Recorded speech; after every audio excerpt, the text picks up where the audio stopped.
내 저 대통령인데, 자고 있어. 자네는 왜 안 자냐? 사황경인가?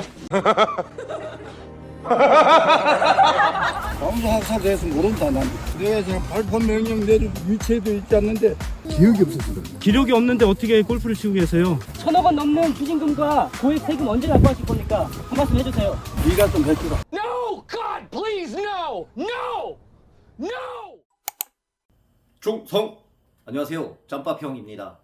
새해가 밝았어요. 구독자님들이나 모든 국민 여러분들 모두 다 새해 복 많이 받으시고, 연말이라 좀 바빠서 영상 이제 업로드가 좀 늦었습니다. 오늘은 어떤 이야기를 할 거냐면, 얼마 전에 서울의 봄이 1000만 관객을 넘었다고 하더라고요. 이 전 영상에도 그 서울의 봄에 대해서 간단하게 이제 그 내용과 요약본을 정리한 걸 업로드를 했는데, 궁금해하실 것 같은 그런 이야기들을 한번 준비를 해봤습니다. 밥하다 말고 그 밥도 해야 하는데 지금 할 일이 많습니다. 지금 어떠한 이야기를 할 거냐면, 오늘의 주제는 쿠데타를 일으킨 그 세력들이 있죠.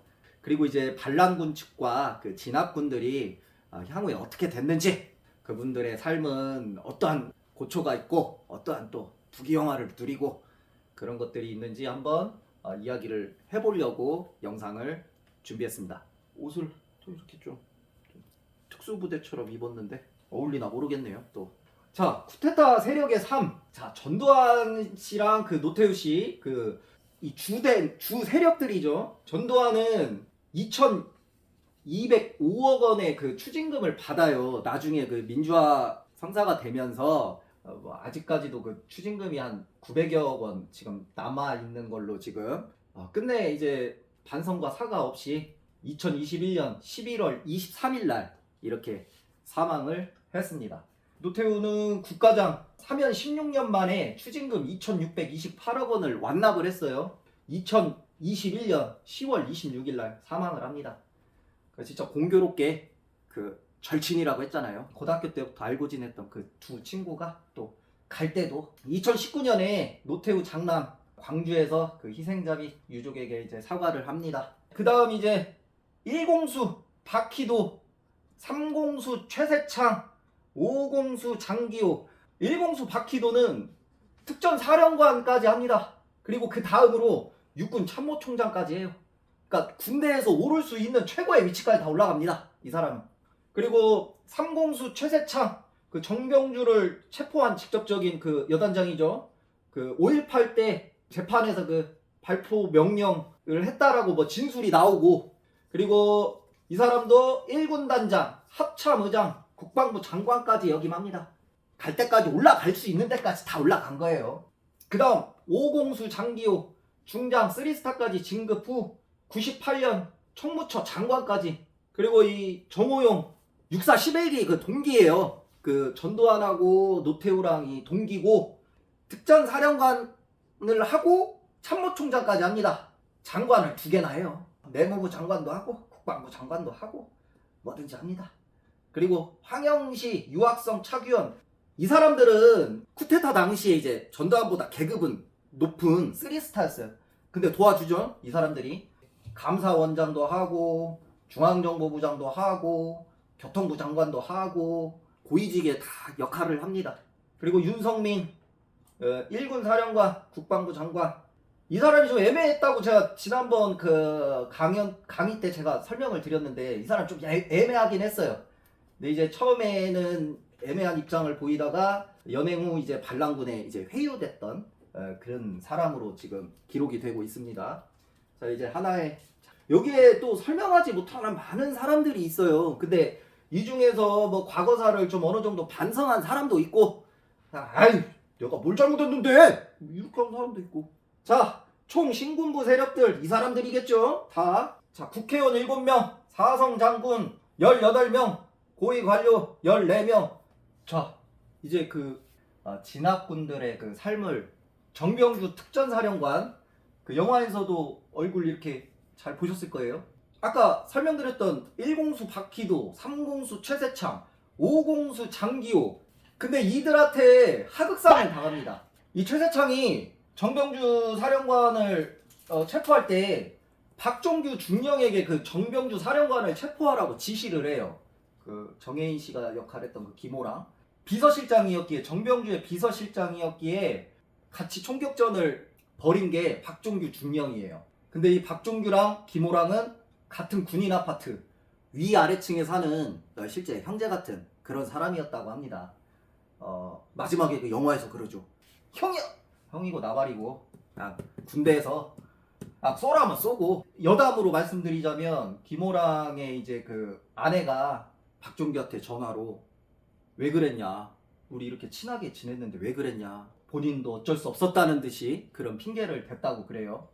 구공수 여단장 윤은기 수도서울 그 보호하기 위해서 출동을 시켰는데, 자 얘네들이 다 쎄까고 그냥 뒤통수 쳤을 때 유일하게 그 윤은기가 정부군 측에서 도우려고 이렇게 출동까지 했다가 회군했던 신사협정으로 우리도 회군하고 니네도 회군하고 오케이 했는데 얘는 들어온 거야. 나중에 이제 한미연합사령부 작전참모차장을 끝으로 이제 군복을 벗어요. 그리고 김호랑 소령, 아까 설명드렸던 김호랑 소령입니다. 그 상관을 보호하다가 6발 총상을 입고 부인 배경옥 씨는 그 충격으로 시력을 잃습니다. 1991년도에 부인 배경옥 씨가 사망을 하는데, 이것도 약간 의문사 같은, 경찰 수사 결과 실족사로 이제 최종 판명이 났지만 의문스러운 그냥 부분이 있었다고 그래요. 그렇게 알고 있습니다. 그리고 그 장태환 수경사령관, 그 정우성 씨가 열연을 펼쳤던 그 인물이죠. 아버지가 충격과 분노로 한 2달 동안 막걸리만 드셨다고 그래요. 밥은 안 드시고. 저는 이게 좀 많이 가슴이 아팠어요, 이 이야기가. 82년도 그 아들 장성호 씨가 갑자기 실종됐는데 칠곡군의 어느 한 산기슭에서 그 사망한 채로 발견이 돼요. 특히 아들 장성호 씨는 그 서울대학교 그 자연계 대학에 수석으로 입학했다는 그 인재였다고 이야기가 있습니다. 꽁꽁 얼었다고 그래요, 추운 날씨 때문에. 그래서 그 장태환이 울면서 이불이랑 갖고 안으면서 내려오면서 얼음을 다 손으로 어루만져서 녹여줬다는 그런 2010년도에 장태환 수경사령관은 별세를 해요. 자, 그리고 그 다음으로 김진기 6본 헌병감, 이분도 이제 그 보안사에 끌려가서 온갖 그 고초를 겪어요. 그리고 1980년도 육군 준장으로 그 강제 예편을 당합니다.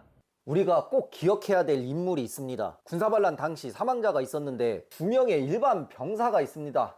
일반 사병이고, 먼저 정선혁 병장을 먼저 설명을 드리자면 12.12 군사반란 당시에 비투벙커 근무를 하고 있었는데 1공수 부대원들과 계단에서 몸싸움을 하다가 반란군의 중대장에 의해 목에 관통상을 입고 공수부대원들의 사격으로 인해 3발의 총상을 입고 전사를 합니다. 중대장의 지시 없이 절대 총을 줄 수 없다는 생각을 가지고 끝까지 저항을 하다가 사망에 이르른, 그리고 박윤관, 이분은 12.12 군사반란 당시 수도경비사령부 33 헌병대 소속이었어요. 정승화 참모총장이 연행이 되고 난 다음에 비어있는 공간을 지키라는 그 반란군 측의 그 명령을 받고 공간에 있는 초소를 지키게 돼요. 본 경비 병력이에요. 해병대 병력이 급습을 하면서 총상을 입고 사망에 이르게 되는 박윤관 상병입니다.